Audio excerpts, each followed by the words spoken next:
Welcome back to Nasdaq Trade Talks. I'm your host, Jill Malandrino, Global Markets Reporter at Nasdaq. We're coming to you live from the 44th Annual Futures Industry Association Conference. Joining me on set, we have Tom Malone. He is the Vice President of Financial and Trucking Freight Futures Markets over at FreightWaves.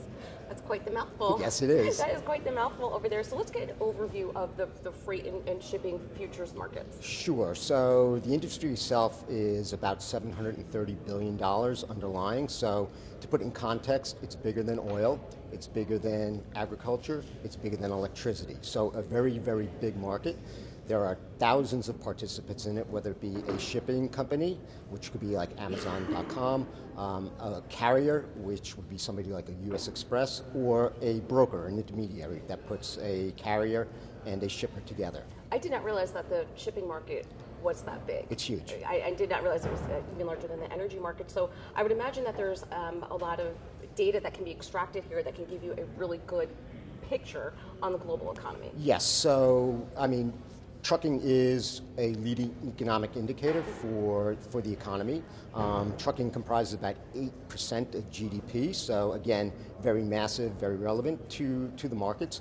The data itself is very, very fragmented, which is where FreightWaves comes in.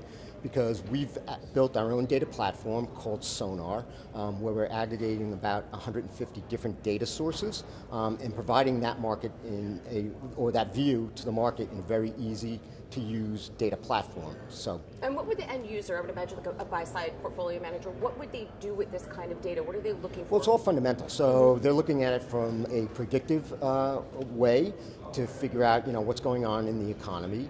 So that's on the macro level. If we get to more of a micro view in the freight and trucking industry, really it's how to best operate and run their businesses. So where should trucks be going? Where are loads available that trucks can take out and deliver to other areas within the country? So a very diverse, set of use cases for the data. So that's interesting. You're not just supplying the state of the capital markets, it's across multiple verticals. Across, yeah, because again, the data is fully relevant to the economy on a micro level.